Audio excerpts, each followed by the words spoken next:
YouTube. Good decision to come to a Bhagavad Gita class on a weekend.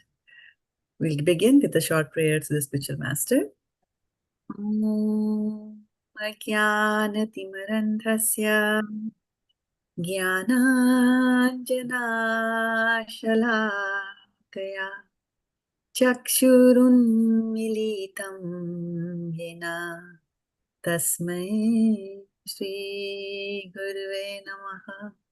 Shri Chaitanya Manobhishtam Sthapitam Yena Bhutale Swayam Rupa Kadamahyam Dadati Swapadantikam Vandeham Shri Guru Shri Yuta Padkamalam Shri Gurun Vaishnavanscha Shri Rupam Sagrajatam Sahagana Raghunathanvitam Tam Sajivam Satvaitam Savadhutam Parjana Sahitam Krishna Chaitanya Devam Shri Radha Krishna Padan Sahagana Lalita Shri Vishakhanvitamscha He Krishna Karuna Dinabandho Jagatpate Gopesha Gopika Kanta Radha Kanta Namastute Tapta Kanchana Gaurangi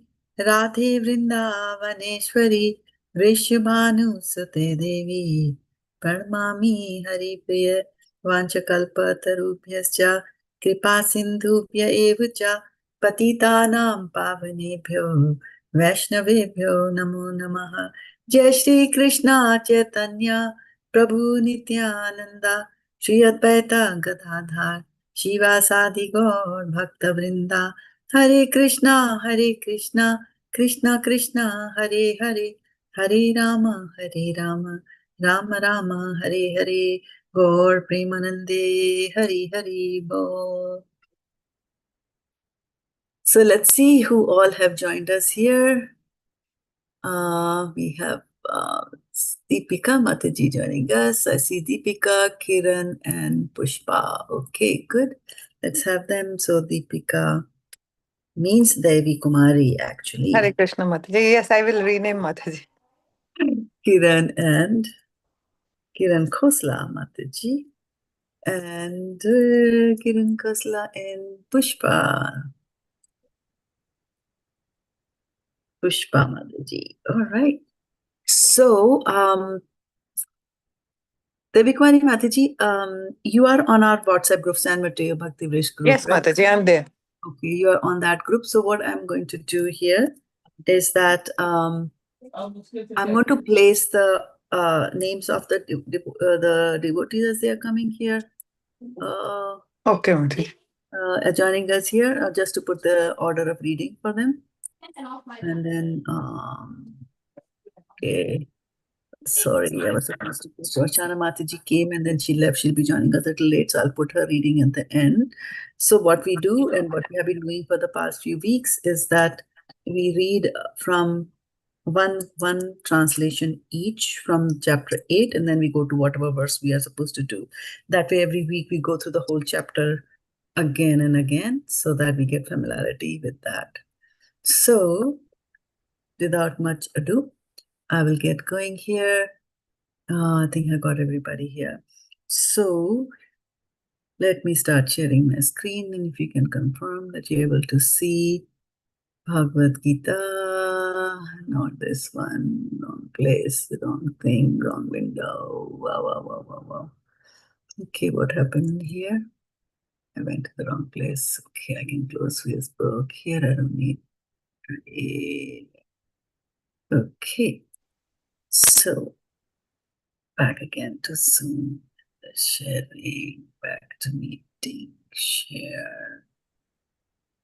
Okay, this one is what I wanted. Okay, can you see chapter 8? Can someone confirm? Yes, Mataji. Yes, You Mataji. can attaining the Supreme. Yeah. Attaining the Supreme, right? And the reading order for us is we'll start with Sukumal Radhe Mataji, followed by Sutapa, then Jyoti Mataji, then Devi Kumari, then Kiran Khosla, Pushpa Mataji, and in the end we'll have Varshana Mataji when she comes back again. I posted that on our WhatsApp group as well in case you want to follow along. Mataji, Sonal also joined. So just joined. Okay, so Bhaktin Sonal is also here in my list. So I will go back and make changes to that. Okay, so Sonal Mataji. Right.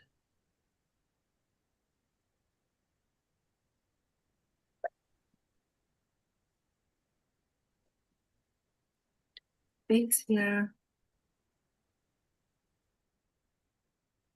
I'm going to edit the list that we have there and show that as Sonal Mataji will come after Pushpa Mataji.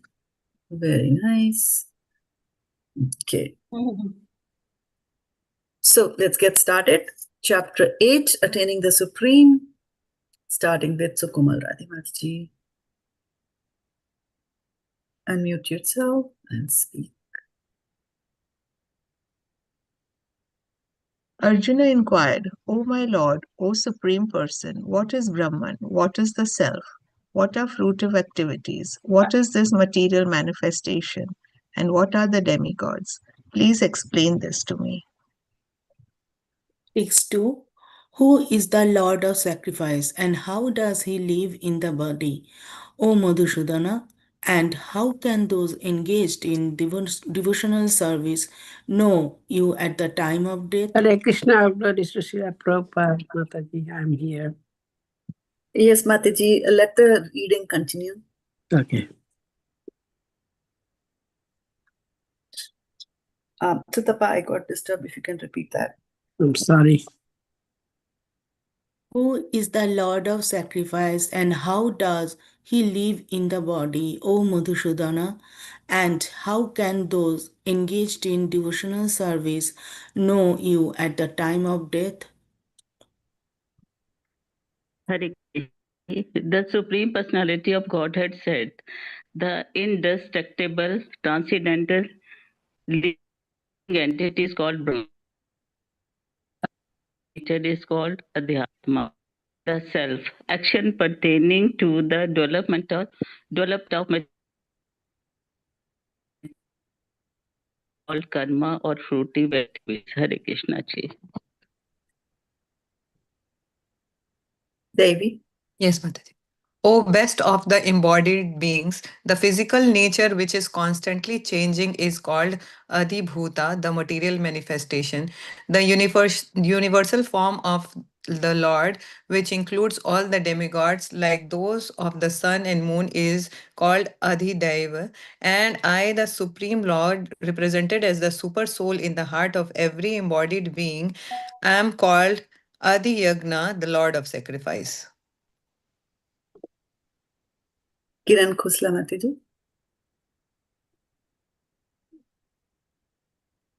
Hare Krishna ji. And whosoever at the end of his life quits his body, remembering me alone, at once attains my nature. Of this there is no doubt. Hare Krishna ji. Pushpa Mataji.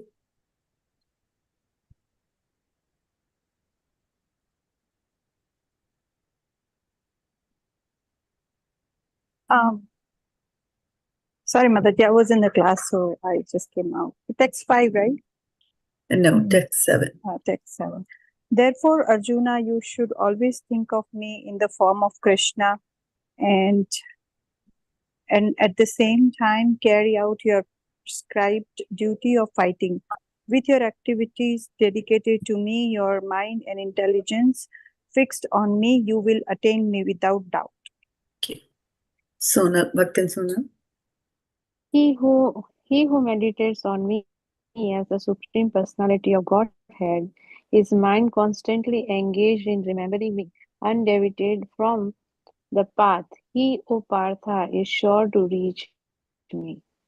Hare Krishna Mataji. Hold on, Vachana Mataji. Let's have Vindhyavali do it. I had put you then. Okay. Hare Krishna Mataji. Go ahead. Text 9. One should meditate upon the Supreme Person as the one who knows everything, as he who is the oldest, who is the controller, who is smaller than the smallest, who is the maintainer of everything, who is beyond all material conception, who is inconceivable, and who is always a person. He is luminous like the sun, and he is transcendental beyond this material nature. Hare Krishna. Prayāṇa Mataji. Hare Krishna Mataji. One who at the time of death fixes his life air between the eyebrows and by the strength of yoga with an undeviating mind engages himself in remembering the Supreme Lord in full devotion will certainly attain to the Supreme Personality of Godhead. Hare Krishna. Persons who are learned in the Vedas, who utter Omkara, and who are great sages in the renounced order, enter into Brahman. Desiring such perfection, one practices celibacy. I shall now briefly explain to you this process by which one may attain salvation.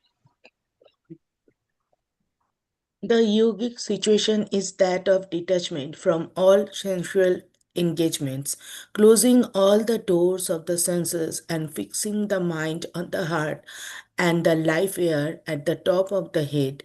One establishes himself in yoga. After being situated in yoga practice and vibrating the sacred syllable Om, the supreme combination of letters, if one think of Supreme Personality of Godhead and quits his body, he will certainly reach the spiritual planets. For one who always remember me without deviation, I am easy to obtain, O son of Pritha, because of his constant engagement in devotional service. After attaining me, the great souls who are yogis in devotion never return to this temporary world, which is full of miseries because they have attained the highest perfection.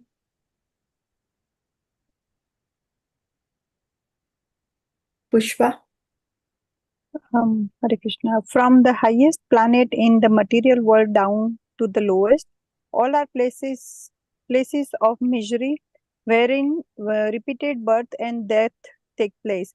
But one who attains to my abode, O son of Kunti, never takes birth again. By human calculation, 1,000 age is taken together from the duration of Brahma's 1 day, and such also is the duration of his night. Vindhyavali Mataji.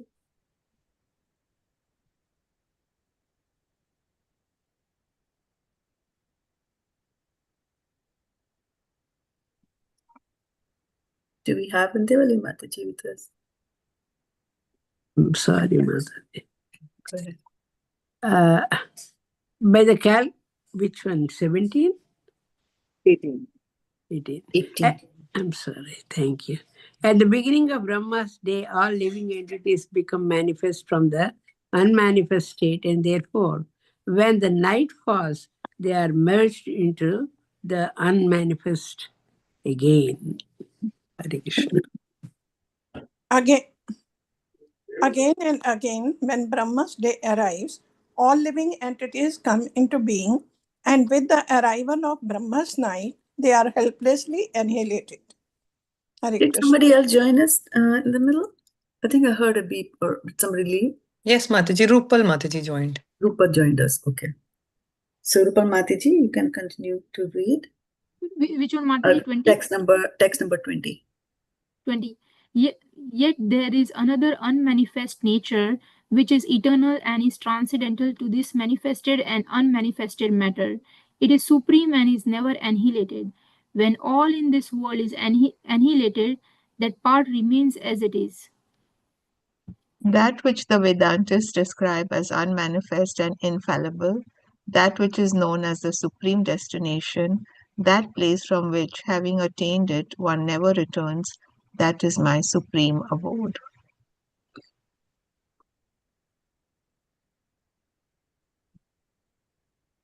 Sitapa. Yes, Mataji.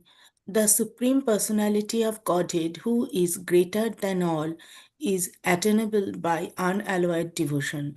Although he is present in his abode, he is all-pervading and everything is situated within him. O best of bhatas, I shall now explain to you the different times at which O best of bhatas, I shall now explain to you the different times at which passing away from this world the yogi does or does not come back.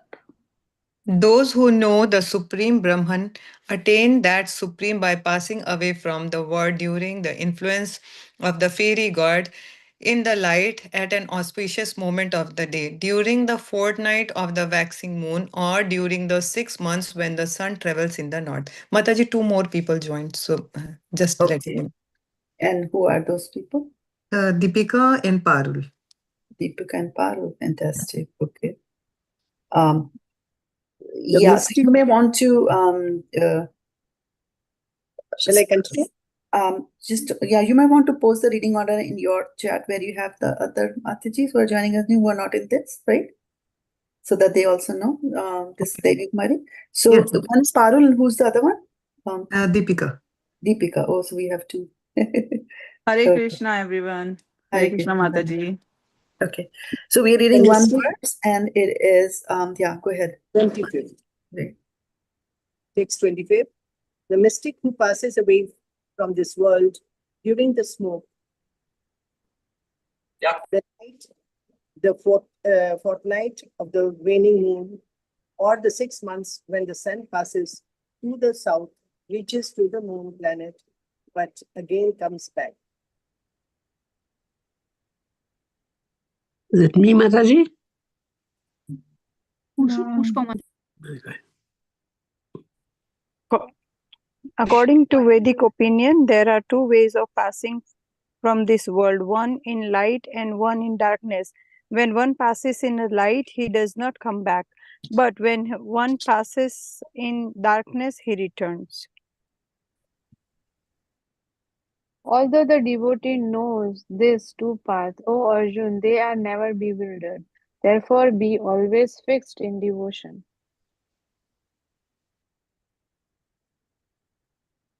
Well, this is me, Mataji? Vidyavali Mataji. Okay.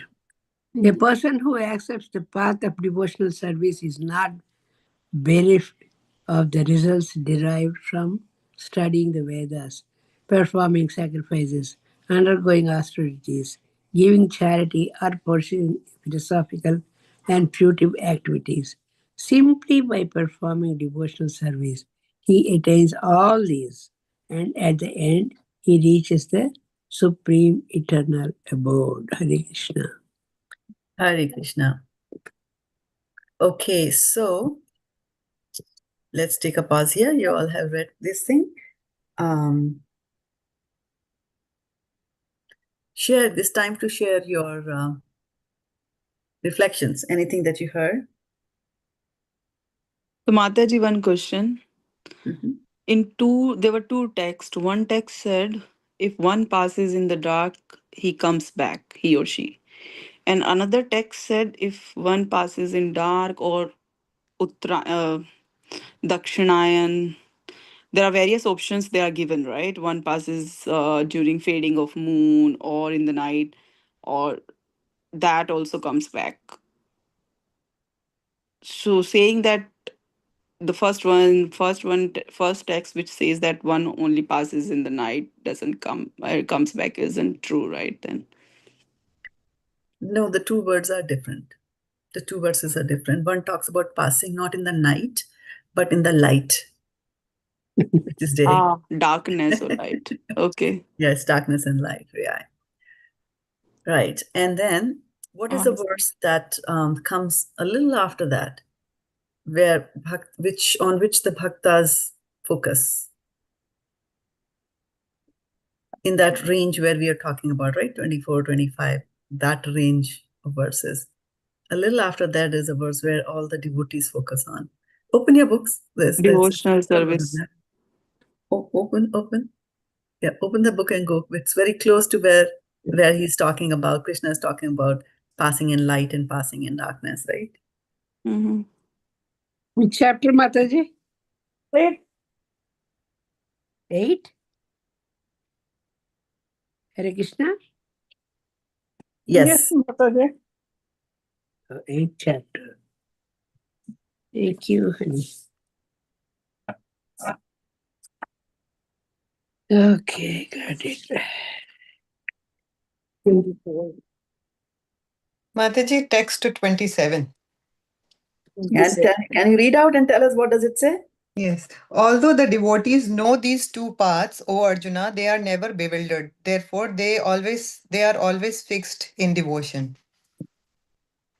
Therefore, be always fixed in devotion. Right. So it's a very important thing that when you read Bhagavad Gita, remember Krishna is speaking Bhagavad Gita for so many people. Yeah. Right? There are different kinds of devotee, different levels of devotee, non-devotees also, right? Bhagavad Gita is for everybody. So you have to, according to your station in your devotional service, you have to focus on the right words, right? So he's talking to those, because remember this month, this chapter focuses on Ashtanga Yoga and yogis, right? And Dhyan yogis. We are not Dhyan yogis, we are Bhakti yogis. We are at a higher rung in the ladder of devotional service. So don't go down. So for those who want to go to higher planetary systems at a specific point in time, they can, leave the body through yogic powers. And if they pass during daylight, that happens. If they pass during night, that happens. But then Krishna is saying that the devotee doesn't even bother. Nati siti parthajanan yogi muhyati kaschana tasmat sarveshu kaleshu. Right? So he says that a yogi does not, a bhakta does not care. Why a bhakta does not care? Because bhakti is beyond pain and pleasure. Right? And you notices that. You notice that in your real life also. We use the word bhakti for Krishna, right? But what does bhakti really mean? Bhakti means service, right? Service to Krishna, that's bhakti. Unalloyed devotional service. That's why I use the word service, seva. Right? But we do service throughout our life. Like you do service for your kids also.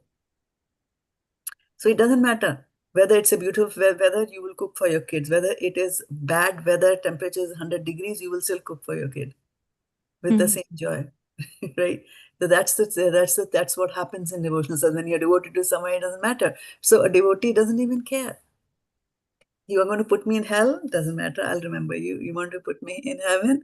All I want is not to get, my mind diverted when I go to heavenly planets because of the pleasures there. I want to be your devotee, right? So in heat or darkness, light or dark, the devotee only thinks of Krishna, so it really doesn't care, right? Vasudeva parasarve nakutascha bhivyati, nakutascha na bhivyati, swarg apavarga narkeshu apitulyartha darshanaha. So one who is Vasudeva Parasarve, na kutaschin, one who is surrendered to Vasudeva, surrendered to Krishna, na kutaschina bhivyati. Bhivyati means to be afraid. So that person is never afraid of anything. And what are we afraid of? We are afraid of losing our pleasure. We are afraid of pain, right? On the other hand. Yes. And so yogi is not, a bhakta is not afraid of all these things. Swarg apavarg to that person, swarg and apavarg, whether he is in swarg or whether he is in apavarg, lower planets. And whether he's engaged in material world, entangled in material world or not entangled, either ways, he doesn't care. Sarg apavarga narkeshu api tulyartha darshana. It's they are same, tulyartha, tulna. So when you weigh them to a devotee, they are both the same, one and the same thing, right? But if you're materialistic, then heavenly planet is way up and the hellish planets are way down, right? So for a classic example is Bhakta Prahlad, right? Was he in a heavenly situation here? He had a father who was torturing him. Imagine kids rely so much on the parents, and then you have a parent who's going to kill you. How scary is that, right? But he stuck to his devotional service. Like that. Okay, good question. Yeah, most of them ask that question. So Rupal Mataji, we are doing chapter 8. Mataji, the last one I read is that also whether we do austerities, giving charity, or fruitive activity, simply performing devotional service, he attains all these, and at the end he reaches the supreme eternal abode. Right. So no matter sacrifices and studying Vedas, giving charity, so all these they're not better than devotional service.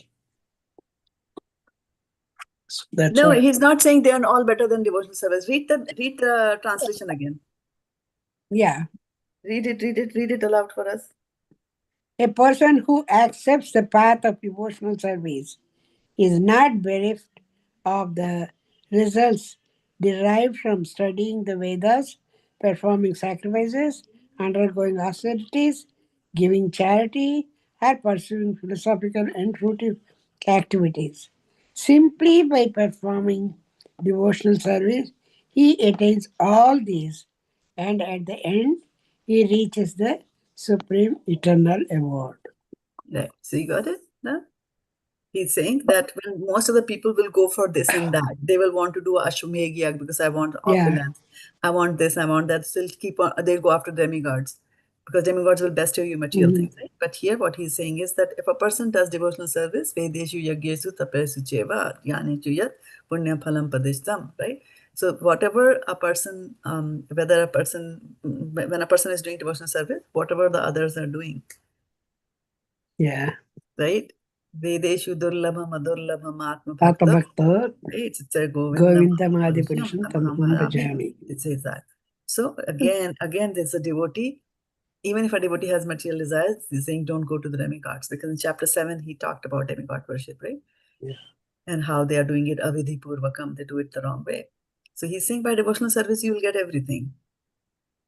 So, You get Mataji, one question I have here. Like bhakti, devotional service means service, seva to anybody who is in need, or Krishna bhakti, even the service to anybody whom you feel is in a need, that counts as devotional service, right? no. No. No. Devotional Charity. service is Charity. devotional service to Krishna.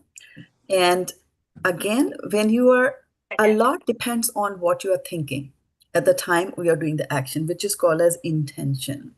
What was your intention when you did that, right? And I will tell you, same service, giving something to the needy, same service can be done with two different intentions, right?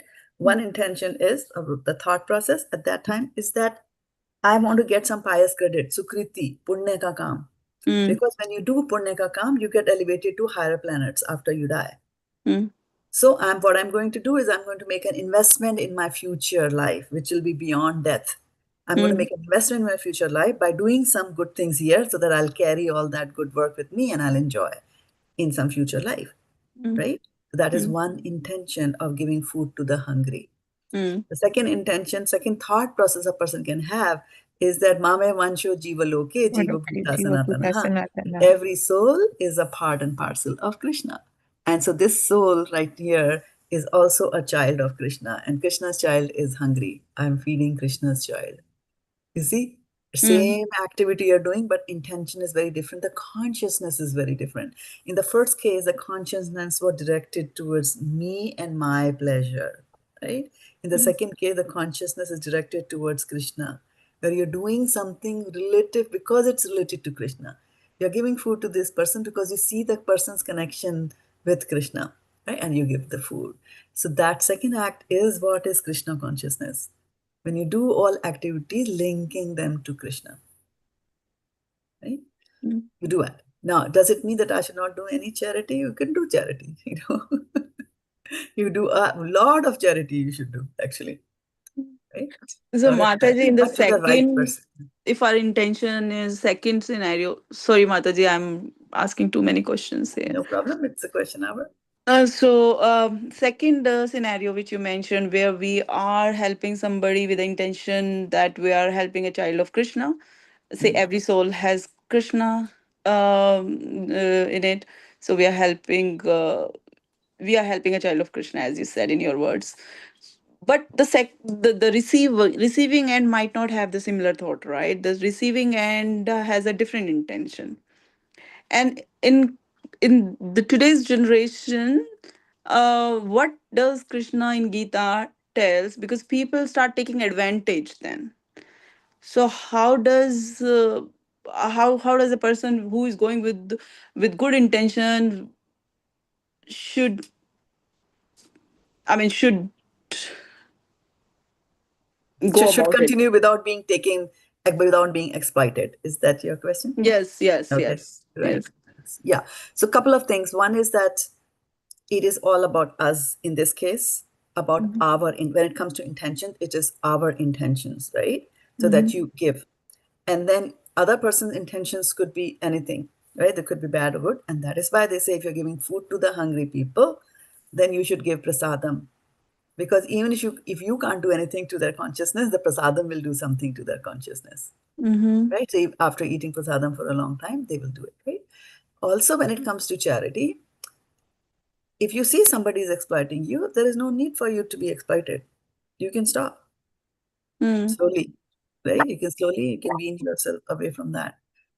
And charity is also given in 3 modes. 18th chapter of Bhagavad Gita talks about giving charity in the mode of goodness, in the mode of passion, in the mode of ignorance, right? You can just, for example, somebody knocks at your door when you're standing at the red light, I mean, when you have stopped at the red light, and somebody knocks at your door and, you take out $20 from your purse and give it to that person. And what does that person do? Goes and gets some drugs, right? So you gave some charity, your intentions were good, but that was charity in the mode of ignorance, because what charity you're doing is not helping that person, right?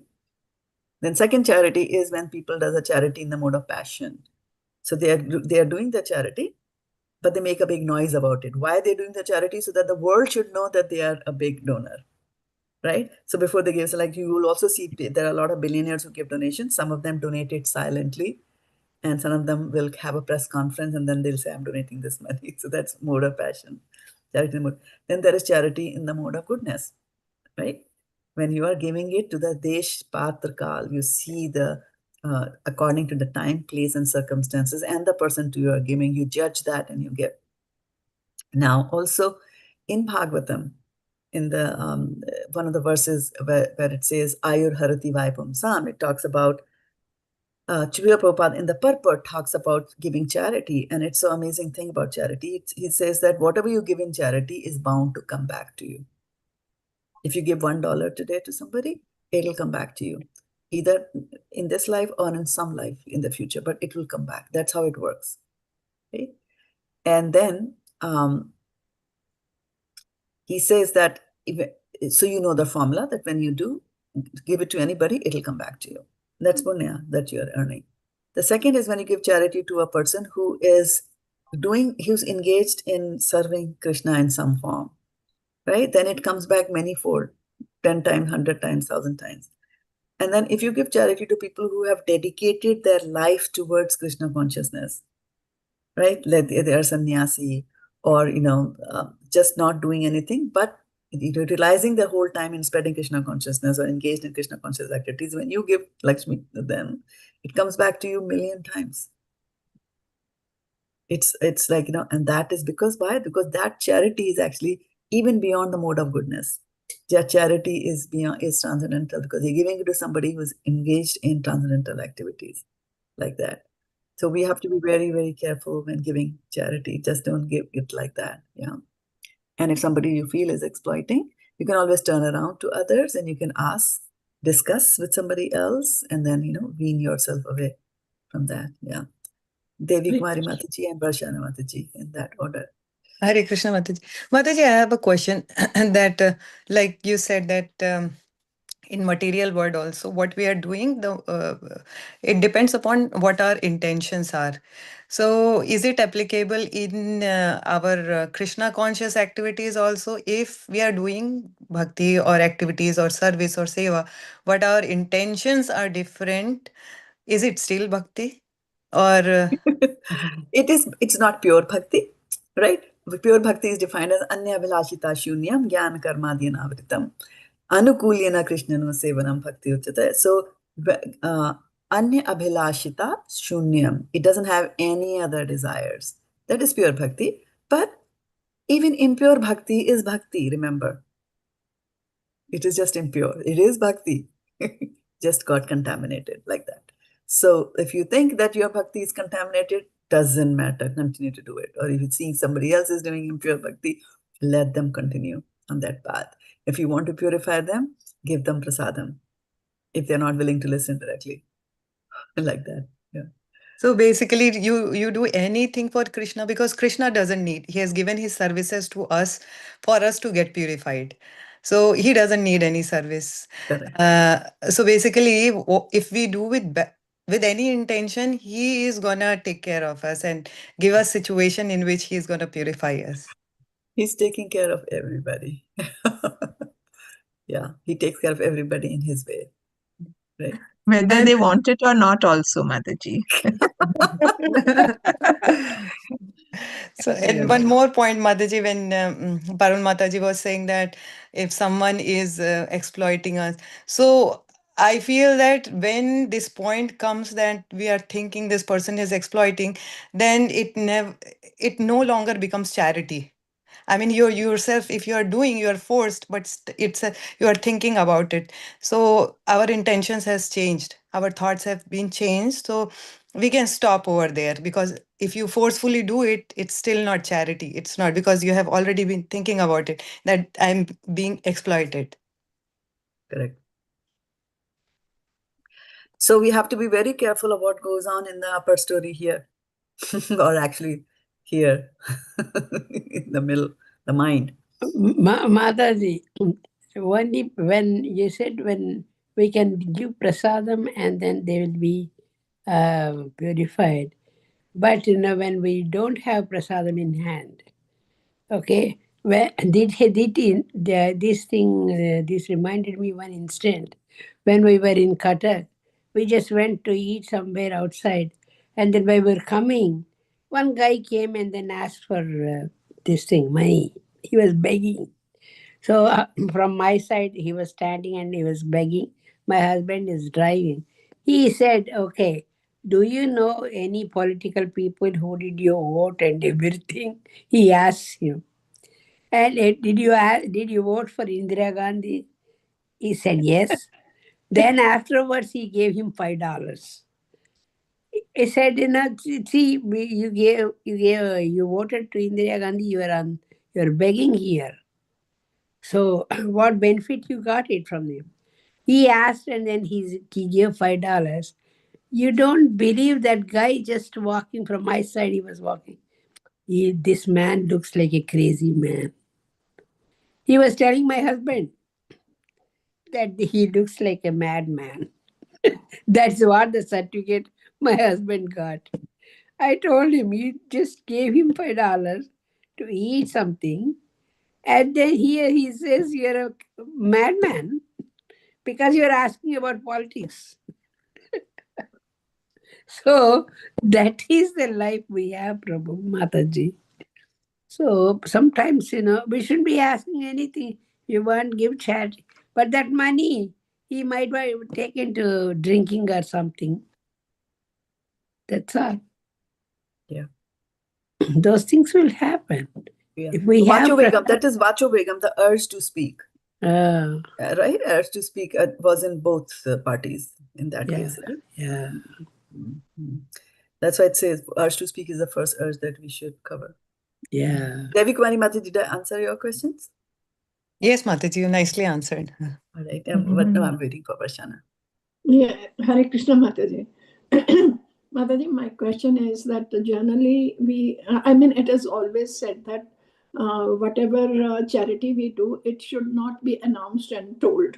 It should be done quietly, and it's quite right, and I agree with it. But at the same time, Mataji, sometimes what happens that somebody is donating something, and the other person comes to know that so-and-so person has donated so much, the other person gets the encouragement. What should be done in such cases? It goes back to encouragement, intention, right? What was the intention in you declaring it? If the intention was that I want more people to be encouraged by this activity, and because of that, others will also come and more Lakshmi will be engaged in Krishna's service, then your intentions is one. The second, charity in the mode of passion is when I wanted my name to be printed in the newspapers next day, or everybody after the temple fundraising is over to come and say, oh, you donated so much and you're such a great donor. Intention. Everything is around intention. Okay. Thank you so much. Welcome. Hare Krishna Mataji.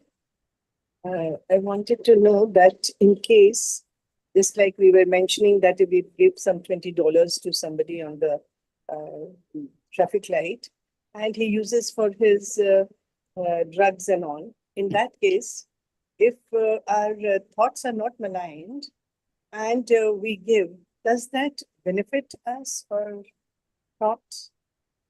Or how does it? Yes, and any money that you give comes back to you. In this case also. Because our thoughts are not maligned, but the money is being utilized in the wrong way, even then. Yes. So here is the thing. There is good karma, there is bad karma, right? And they don't cancel each other in most of the cases. So you will get some credit. If you gave $20, you get $20 worth of credits for having given the good thing, right? Now, because you were instrument in that person getting drunk. Yes. Then you get the bad karma, yeah, as being the cause. Yes.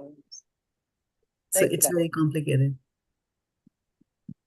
It's very complicated.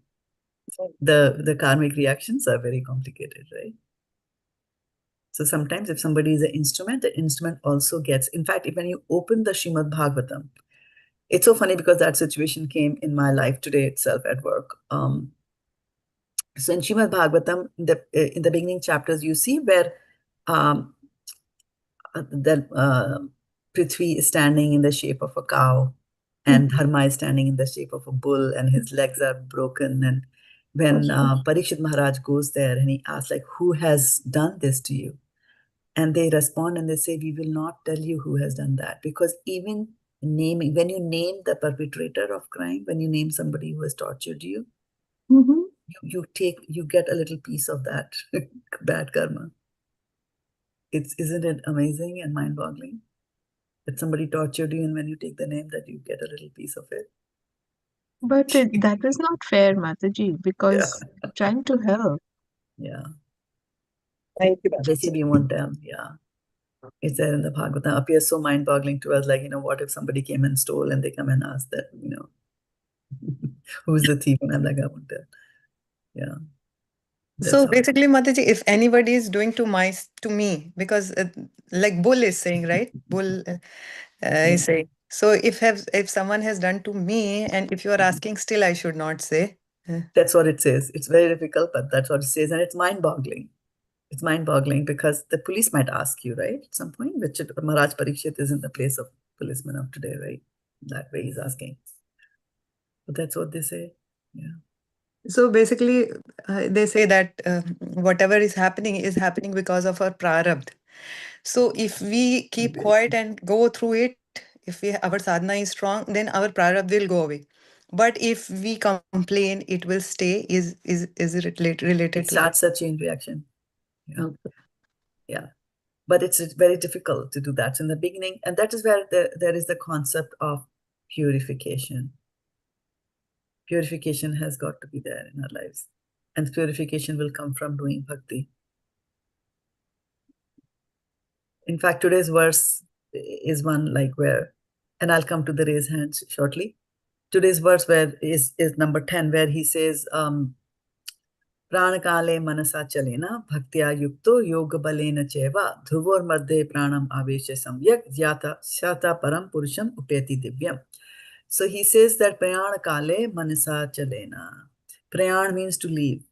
So when the soul is leaving the body, then to keep your manas, to keep your mind achal, means not moving. So to keep your mind steady, prayāṇa-kāle manasācalena bhaktyā yukto yoga-balena caiva. Those who are bhaktas, through the strength, yoga bal, through the strength of the yoga practice, bhakti yoga practice, they are able to achal the mind, keep the mind steady. Prayāṇa-kāle manasācalena bhaktyā yukto yoga-balena caiva bhruvor madhye param āveśya samyak. So we talked about that verse where we said, where I said, neti stuti parthajanan yogi muhyati kaschana. A yogi, bhakti yogi, is not concerned about whether it's light or whether it's dark, whatever he's leaving. So from which part of the body the soul is leaving also, he doesn't care, right? But here we are talking about the Ashtanga yogis in chapter 8. So for the Ashtanga yogis, he's saying that, they will bring the life air, they will bring to the Ajna chakra, and from there they will leave the body, and sometimes even the skull will split and the soul goes out like that. Nowadays, we don't see anybody skull splitting and leaving the body like that, but earlier days, people could do that. So they are doing that through, if you're doing all that, right, and you're focusing on Krishna, yoga-balena caiva, then you will automatically reach the higher planets. In fact, if you're focusing on Krishna, see, a yogi wants to go through his yogi power at different levels. A yogi will want to go to heavenly planets, and he's doing some yoga, so he wants to get some mystic powers, and he wants to go to a higher planet, and he will go there, using his powers that he's got. But when a bhakta yogi does that, when a devotee starts doing bhakti yoga, then he will reach upaiti them, he will reach Krishna. So Krishna is saying that if you focus on me, then you will reach me. So that's what I'm trying, that's what I'm just saying, that if we focus on Krishna, if we focus on Krishna to everything that we are doing in our life, we do it around Krishna, then life is different, right? And he's saying that in order to come to me, you need yoga-balena caiva. You need yoga bal. It's only on the strength of yoga bal where can you control your mind. Otherwise, what did Arjuna say in chapter 6? Chanchalam hi mana Krishna, pramati balvadamam, tasyaham nigraham manye vayur eva sadushkaram. So he said that mind is so, fickle. It goes from one place to another place, and try to control is like controlling the Wind. Right? So that it's like that. So he knows that. Krishna says that, but then even such a mind can be controlled, right? And it is so powerful. And so why does the mind get controlled by bhakti? So the question then to ask is that why does the mind get uncontrolled? So where does the uncontrolled mind go? Everywhere. The materialistic things. Give me some concrete examples. So like wherever your interaction had been, your mind will be thinking. So whoever you have been interacted throughout the day or month, so all those thoughts or scenes will be. Or you have to do this, you have to still do this, you have to do this, finish all your this. to-do list. Okay. To-do list, So why do I have to do my to-do list? And I couldn't be thinking of my to-do list in two ways. I can be thinking of my to-do list with a lot of, I have to do this, or I can be doing it with a lot of enthusiasm, right? Let's take a look at both the cases. When you look at your to-do list with, why are you doing that? That man. What is it that you want that the to-do list is not allowing you to do? It's like maybe your body is not, cooperating with you to do certain things. So what do you want to do? Yeah. So instead of the to-do list, what do you want to do? Instead of the to-do list, what do you want to do? Little rest. There's something else that we want to do, right? Yeah. So tell me. Yeah, body is not cooperating. I can sit. You want to sit, okay? You want to sit, and then what will sitting do to the body? Chant the holy name of the Lord. Oh, you want to sit and chant the holy names of the Lord? Okay. And that's the reason you don't like the to-do list? No, but whether we like it or not, the to-do list in practical reality, we have to do all the daily chores, whether we like or not. Okay, yeah. So now tell me, on the practical term, now tell me that if there's a to-do list and we're not doing because our body is not cooperating.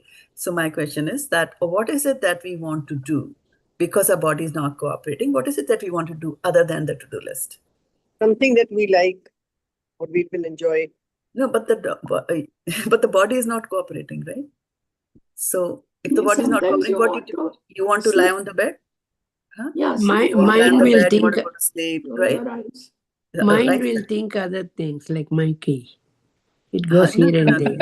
No. We are just talking about the to-do list and you don't want to do it, right? Yeah, body is not doing and the reason is that you want to relax the body. But the mind, because working with the body, which is not up to it, is going to cause you pain, right? You want to avoid that. Okay. What's the reason you would want to address a to-do list with a lot of enthusiasm?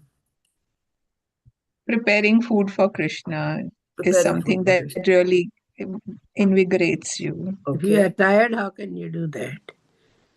You won't do anything. No, not tired. Here the body is cooperating in this case.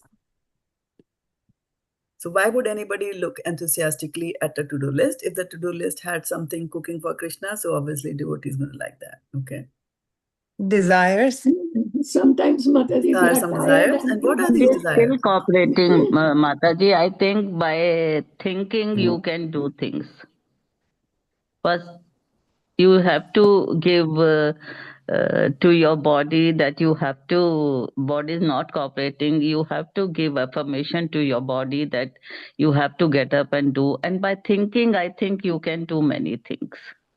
Yeah, that is true. But that is for case 1. Now we're talking about case 2, when there's a case, when there are a to-do list and a person goes and wants to jump on it and do it.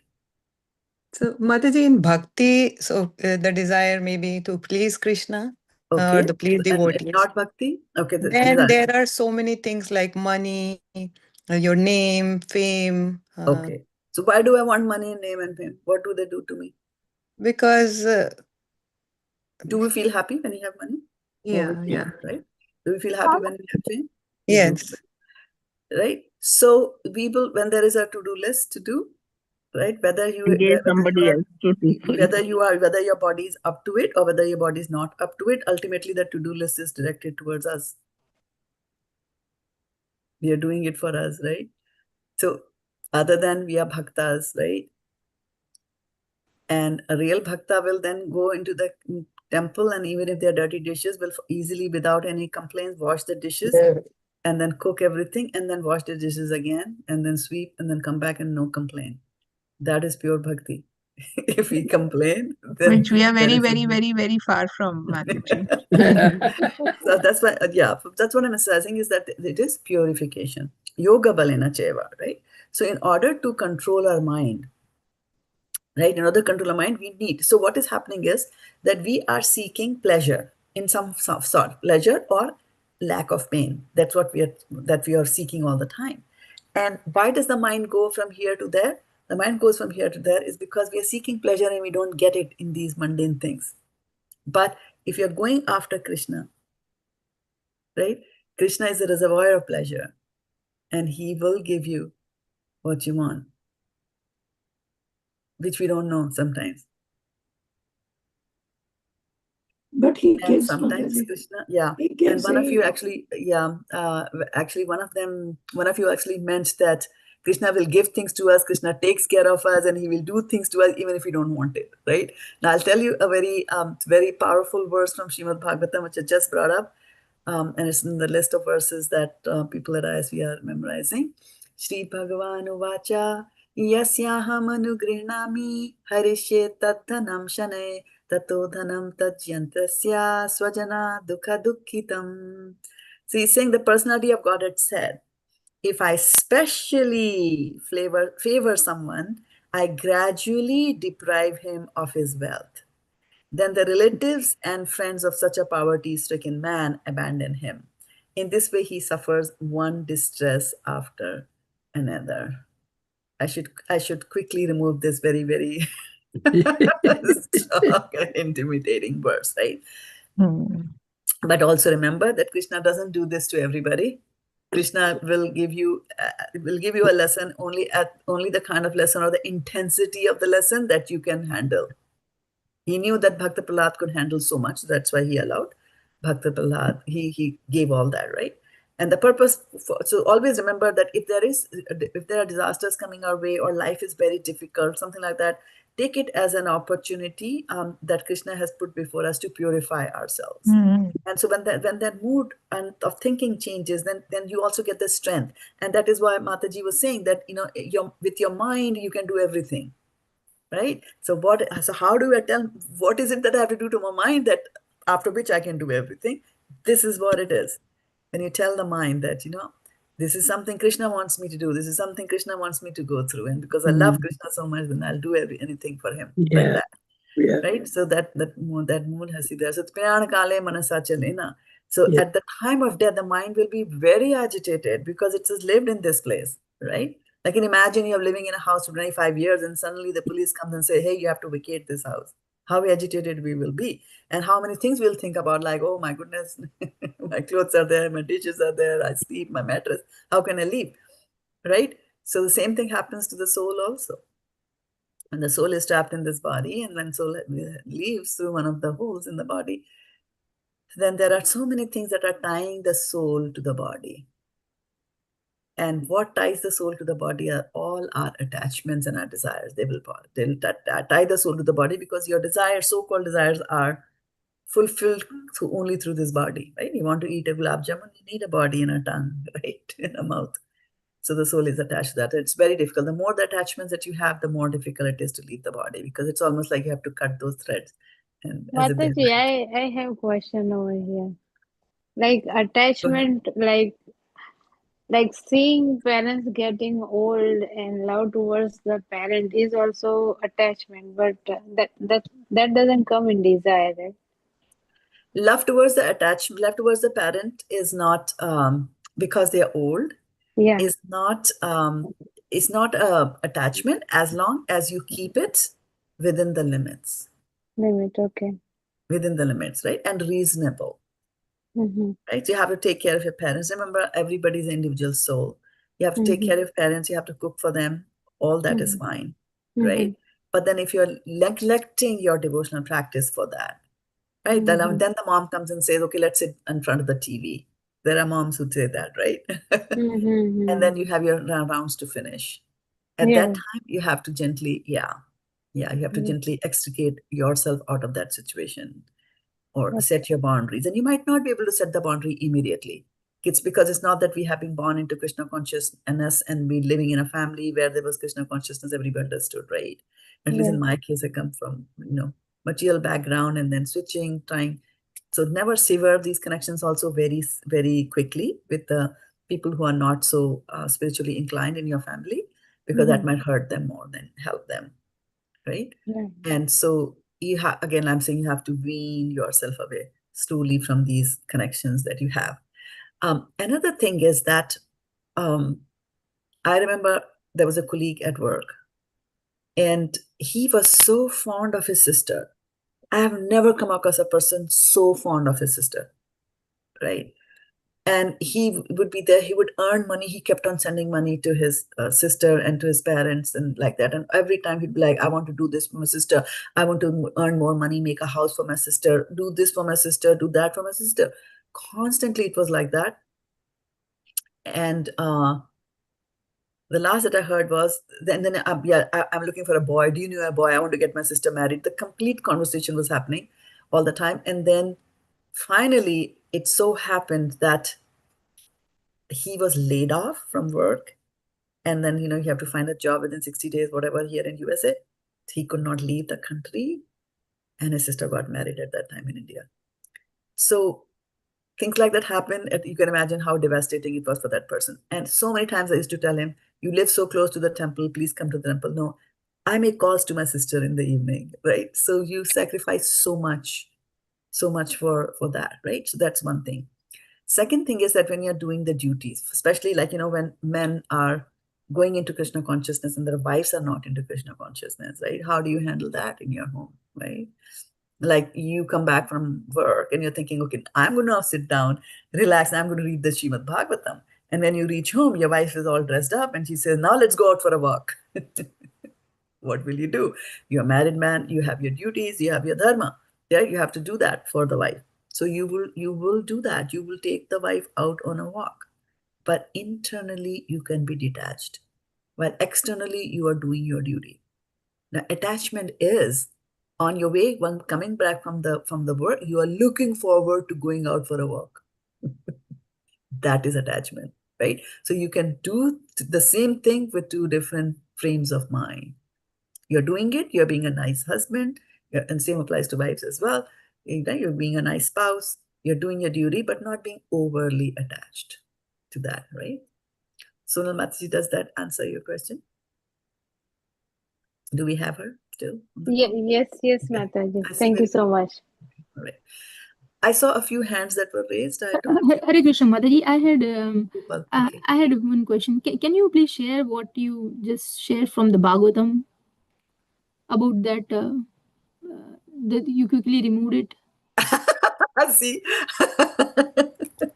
that's the thing about quickly removing things, that then I get the attention that I wanted. Okay, I'm going to put this here. I'm going to put it here on the group. I'm going to put it on the chat here, but from my chat, you can't copy, right? From my chat, Zoom chat, you can click and go, but it gives you the number, so you can use the number. Thank you so much. So my, I'll go through it. So my question was like, you mentioned about the donation, like charity. So let's say if you do charity, considering it is going for Krishna consciousness and thinking that people will use it for right thing, and but it let's say if it does not get used, but in your heart you gave it for the right cause and you don't know, maybe it's going in the bad use or whatever, let's say, so still you get the karma because you did not know where the money got used. But Gita 4.17 says it's very difficult to understand the intricacies of the karma, right? However, Bhavagrahi Janardhan, Krishna sees that, right? Krishna knows your bhavas at that time, okay? So that's one thing to consider. Second thing is, karmic reactions are very intricate to understand. So you will not know whether it's going to happen or not. Third thing is, the moment you come to know that the money is not being used for the right purpose, you should stop and bring it to the attention of the authorities, right? That power is in your hand. Now, when we hear of all these things, let me bring up a verse, that life is so intricate. This means after this class, you're just going to think that, what, my goodness, right? I don't even know what I'm supposed to do, right? So let me bring up a verse from Brahma Samhita, my favorite verse, which I used to survive. And when I bring it up, some of my older class members will say, oh yeah, I know that. All right, Brahma Samhita coming up. Let me share the screen here. Share.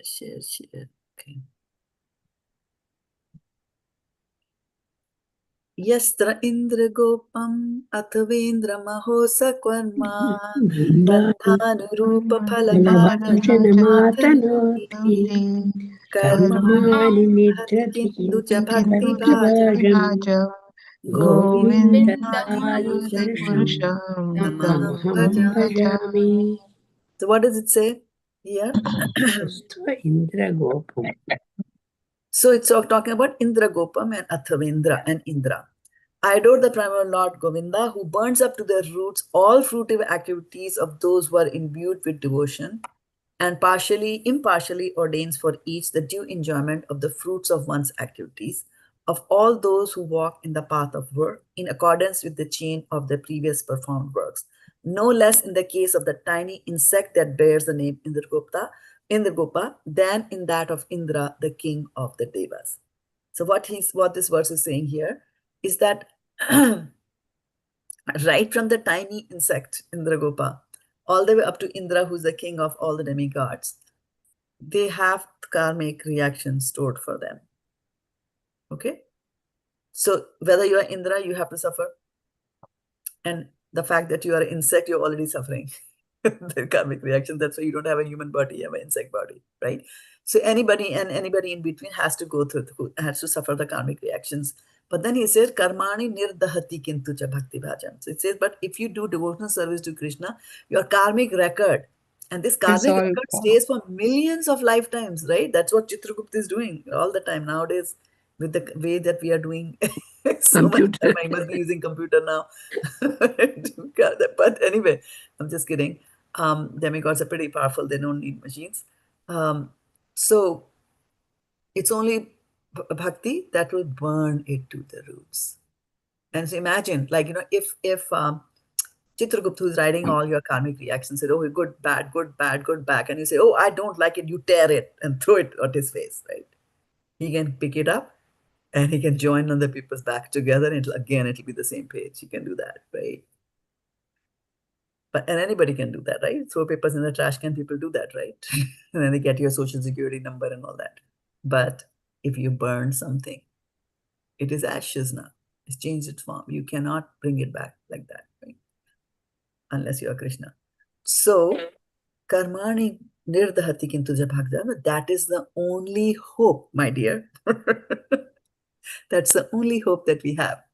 Because you might be thinking, I'll do this, I'll do that. But what you don't know is how much of karmic reaction is already in the store for us. It's only a small piece that came with us, which is known as prarabdha karma, that we are undergoing and suffering or enjoying here.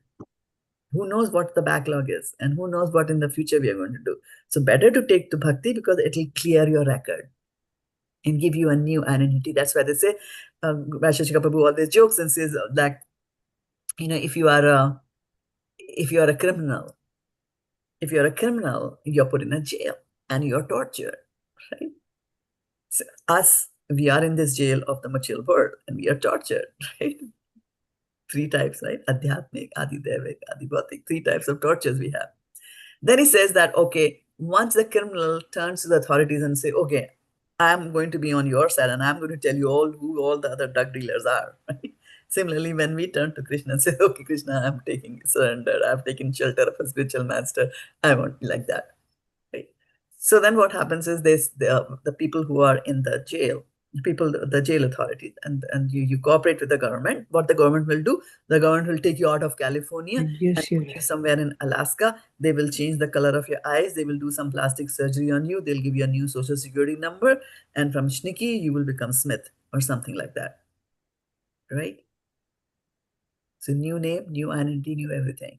So similarly, when we take shelter and we get initiated, we are also given a new name so that Maya cannot find you. Right? New name, new identity. So what were you explaining, Mataji? Sorry.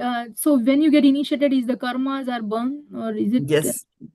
Yes. All becomes zero, like positive, negative. Yes, the spiritual matter wipes out all the karmas for you, but then we are creating more karma. You are creating more karma.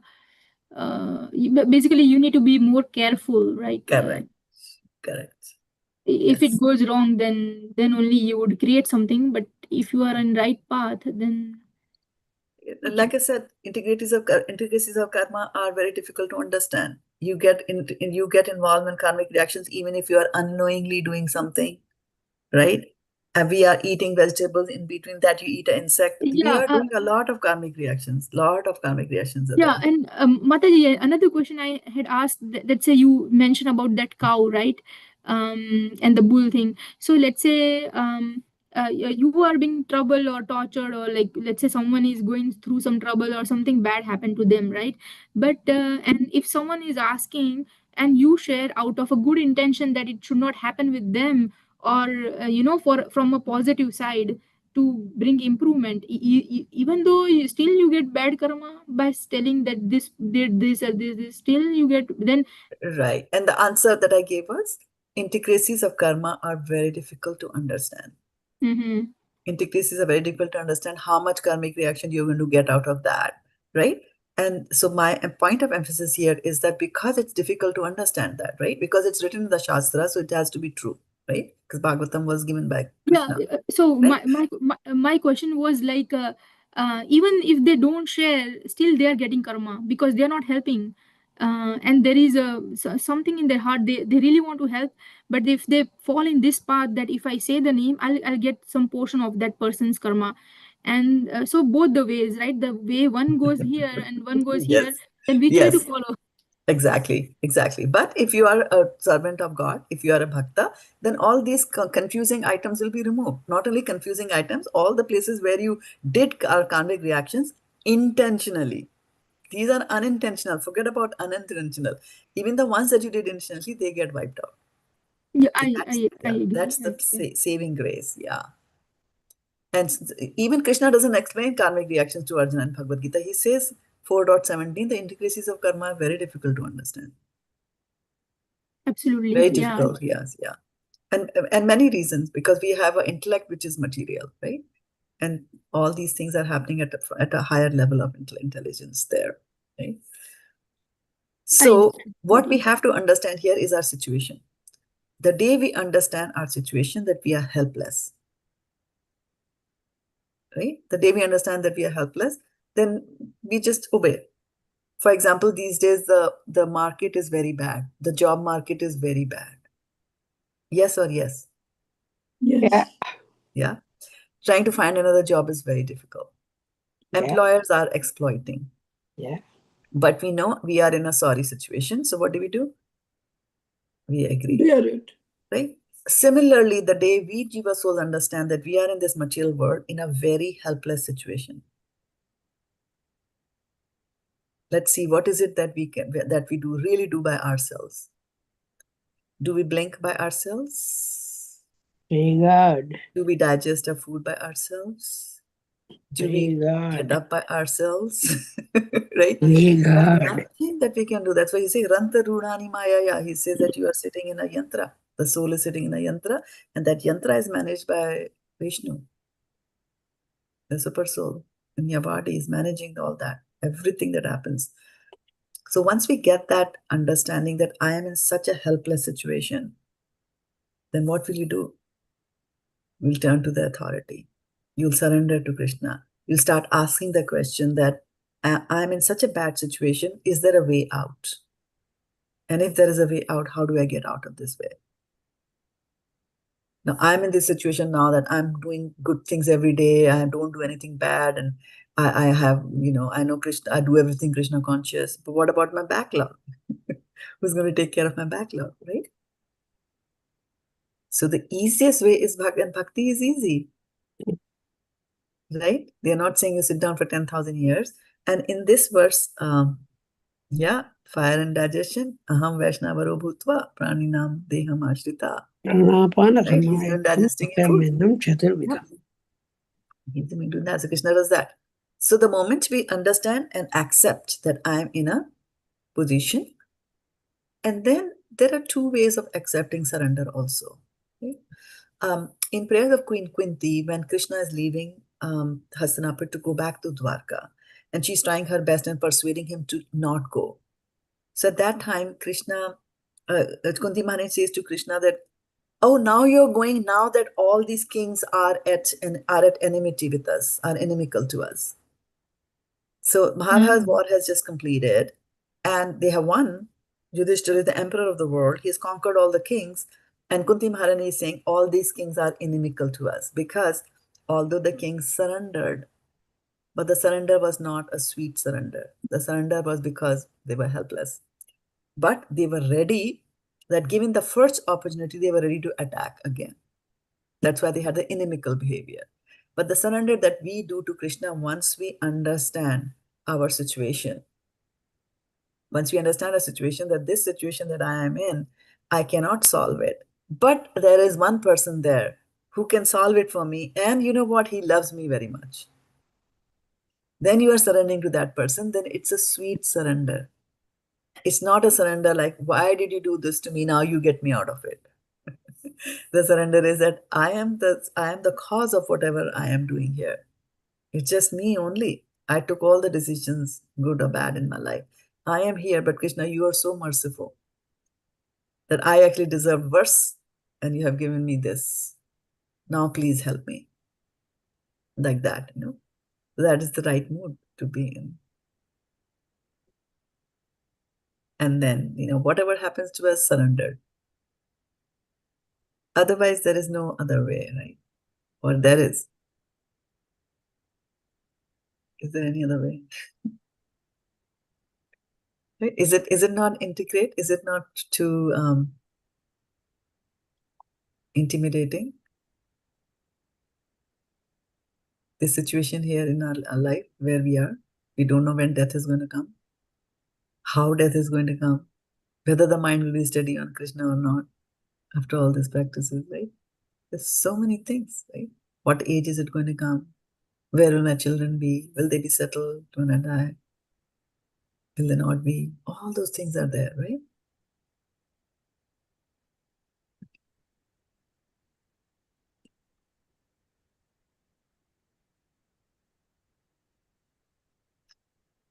Any other question to lighten the mood?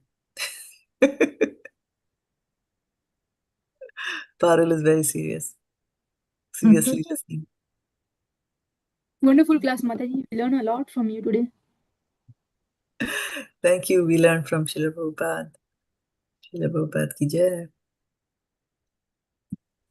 Any last thoughts? Anything that you're carrying away? One thing from the class today? Mataji, one thing. We talk about charity, but how about the other way around? For example, I know, as you mentioned, karma calculations is super complicated. We cannot solve that. We cannot think about we have no visibility in the backlog as well. But whatever small karmas we are doing on daily basis, if we try to keep an eye on those, and let's say we fall in a situation where we are getting benefited and we think we should not take benefit out of the situation and we want to get out of that situation, we should do that. Why do you want to avoid benefit? Is it a wrong benefit? So for example, very small instance, I won't tell you, I returned some item and he gave me extra credit back. I told him that this is extra credit, but I don't want to go through the whole calculation, let it be. Mm-hmm. So should I just let it be, or will it cause me a problem? No. Take it and put it in the temple hundi. Put it in the Yeah. hundi. This is what I was about The hundi to is for say. that. Hundi is for the lazy cashiers who give you extra money. Or maybe it was Hare Krishna Mataji. Take it. Yeah. Maybe it was some kind of benefit which she had done in the previous work, and it is coming back to her in this way. Yes. Yeah, we did a lot of benefits. Intricacies of karma, intricacies of karma connection. are very difficult. And so Rupal, see, here is a good karma coming back, right? Intricacies of karma. Something she happened. Somebody is squaring away something with he's squaring away something with you. And by the way, he's the cashier. He's not even the owner. Mataji, God may be testing her again. that whether she keeps it or what she does with the money. No, she can put it in the hundi. Then again, she will be benefited. That's the best thing to happen. Yes, the person who has given extra or whose money has come, he will also get the benefit. Right. And sometimes people become instruments of your karma, right? Now that person will definitely incur karmic reaction, right? For not doing the duty properly. A cashier is supposed to cancel, that is, you do it again. Yeah. But if it was the owner and the owner wants to give you the money, that's fine. That's it. They give it to you. But if you're not comfortable, then you can put it to Krishna. Give it to Krishna. Got my answers. Thank you. Yeah. That's a happy note to end the class on. Where is that cashier? I want to go buy stuff. Costco. Costco. Wow. Yeah. So the employees, right? Yeah. Okay. All right. So then we will meet on Sunday morning, 6:30. Yes. And then Mataji, when? Oh, yeah. No, you tell us, Sonal Mataji. Radha-Ashtami is when? Radha-Ashtami is Sunday. So then we should meet Friday, right? Friday we can. Next Friday we can. Yeah. Radha-Ashtami Sunday, then we might skip the morning one, right? So we'll meet Friday. Yeah. Okay. Sunday, Mataji, Sunday, we'll have to go to the temple, Mataji, maybe. That's what I'm saying. Sunday we will skip. But next Sunday, na Mataji? Not this. Yeah, we are talking of next Friday and next Sunday. Oh, okay. So Bodhini, I didn't see you join. Okay. Hare Krishna Mate. I was just hearing all of you. Nice. Okay. Thank you, Mataji, for the best class as always. Oh, yeah. you read the story of Jad Bharat, right? Jad Bharat, Raja Bharat, when he comes as Jad Bharat, he was walking in a certain way because he was not wanting to put his steps on the ants which are there on the reactions. So don't think that we can live a life reaction free. The very fact that we are breathing, so many microbes are coming inside a body, getting killed. So we are killing all the time, right? We are killing plants and animals also. When we eat gajar, you are rooted out that soul and like that. So, but then we live a life by, purifying the life by bringing in Krishna consciousness. And the other way, jivo jivasya jivanam. One person is the food for another person in this material world.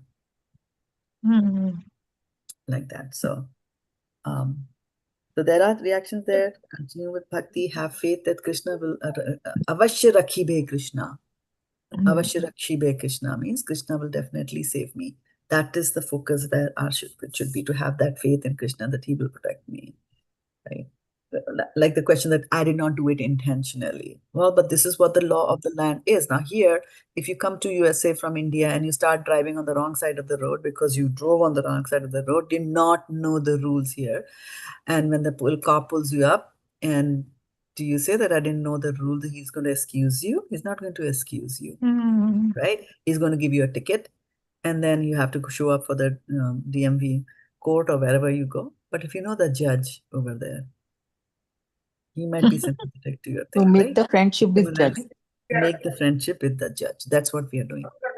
So this material world has got its own rules and regulations, and we are in it helplessly. We have been put, right? Do you remember how you were put here? No, right? In a family, no. Did you have a say in which family you're going to go? No, right? Nothing. We have a say in nothing. But Mataji, why do they say then that your children selected you to be their parents? Is that true? I don't know. Oh, I didn't read that in the Shastras anywhere. I don't The think children so. select, like Bhagavatam, Bhagavad Gita. Only Brahmaji knows. Yeah. Yeah. I think that is also prarabdha karma, right? I think it falls in the same thing. So, so Kumal Radhe Mataji, given a certain set, like prarabdha karma, as Mataji is saying, you know, that's a little chunk of your previous good and bad karmas that we take out of our part of karmas and get a suitable body according to that to enjoy and suffer that karma, right? So now if a person has got a karmic reaction that he should get cancer, then he's indirectly choosing a family where cancer runs in that family. Or he's choosing that circumstances where he will be exposed to certain things that he'll have cancer and he'll suffer that, right? To that extent. You are choosing where you are born into by your own karmic reactions. But saying that, you know, oh, in my next life, I want to be born in the family of, you know, somebody famous. That is not in our hands. Yeah. Okay, thank you. Varshana Mataji, are you saying something? On mute.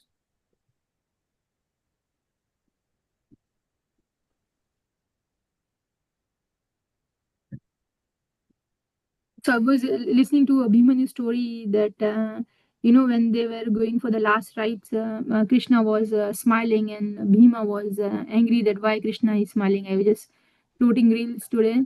So Bhima said, why are you laughing or smiling, Krishna? And then Krishna answered that my perspective is different, that whatever Abhimanyu was going to suffer in like 100 years, he suffered in that 1 hour of, you know, he went through a lot of pain.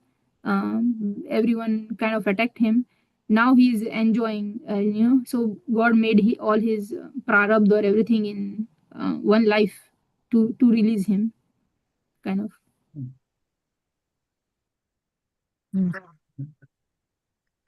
Yeah, but your karmic reactions coming back and taking a long time. Varshana Mataji, you know that story, right? When Dhritarashtra is asking Krishna that why was I born blind? And why were my 100 sons killed? Yes, Mataji. Right? You want to tell that story?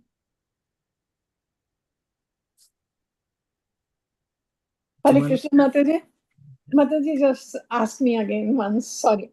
And then I was asking you the story of Dhritarashtra asking that question of Krishna, that why was he born blind? Yes, Mataji. Then when he asked this, and then Krishna told him that you have certain, you had karmas which you had done in 50 births before, you see, he had killed a snake's eggs. And so they all died, 100 of them. And then he said, why did it take so many years? And then he said that because to get 100 sons, you had to do good karmas to get 100 sons. That is why it took such a long time. And you got 100 sons, and now all of them died in front of you because you had to clear that karma which you had done 50 births before. Hare Krishna. Yeah, thank you. But why was he blind? Because he had poked the eyes of some birds. Yes. Hmm. So it was both snakes and birds, both. He troubled both of them. You know what? Interesting thing is, when we ask questions like that in the Shastras, you'll get so many answers. Because, and then there's a reason for that, right? And that is, for example, the Abhimanyu story also, right? So one story is saying that in 1 hour or 2 hours of that torture, he got the torture about 100 years, right? Another story says that no, Abhimanyu had to take a shorter life, 16 years like that, only suffer, and then he had to go back like that. So why are there so many interpretations to the Shastric stories, right? One reason is that Janashruti, you hear from people, and when you hear from people, you hear differently as it passes through generations. That's why we have that game, Chinese whisper. Right? It's your neighbor whispers something in your ears, and then you go whisper into somebody's ear, and it goes It around. always changes. By the time it's Yeah. 10, it's already changed there, distorted. right? Yeah. Right? Sometimes it is interpretation, wrong interpretation, it gets changed. Sometimes there is a naughty person in that chain, and that person changes it, right? So one reason is that you will find so many interpretations. Sometimes these stories will be changed in order to present them to the audience in a way that the audience can digest the story. Right? Digest the story. Now, these stories has happened so many years ago. Now, this is Kali Yuga. The times are different, but we are trying to narrate the same story. Yeah. For example, Parashar Muni and Satyavati, right? They had Vedvyas out of marriage. Now, people at that time are thinking, that you could have children through other mantras and things like that. So not thinking of the normal way here these days, how children are born. While that might be acceptable to people in the north of India who are a little bit more outgoing, people in the southern part of India are very prim and proper. They will not adjust it. So Bhagavatam gets modified when its story is told over there, where ultimately Satyavati and Parashar Muni also get married. For them, like, marriage is the thing to do. Right, to set things right. So you will find that sometimes preachers will change the stories like that. Now, also, you have to remember that these stories get repeated. Now, you read that verse here, right, in your chapter 8 today. Sahasraryug paryantam, 1,000 years, 1,000 make this, 1,000 make that, like that, right? So, these stories will keep on repeating. These stories will keep on repeating, and when they repeat, it will be it will be set in a different settings.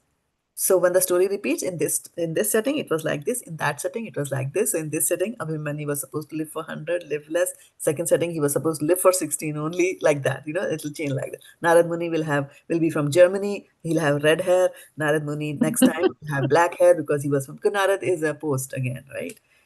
So different people can rise to that occasion. Okay. So I have to leave. I'm getting a call here, and we are way over our time, way beyond Sudapa Mataji's sleeping. She already left. He left at 7, Mataji. Left at 7. Yeah, Varshana is Yeah. a brave man. Like, what time is it, Varshana Mataji? Almost 10:30. 12. 10:30? It is 10:31. Yeah, 10:31. All right. Yeah. 10:31. Vanchakalpatru. Sarvasya kripa sindhu vayevacha patitana pavanebhyo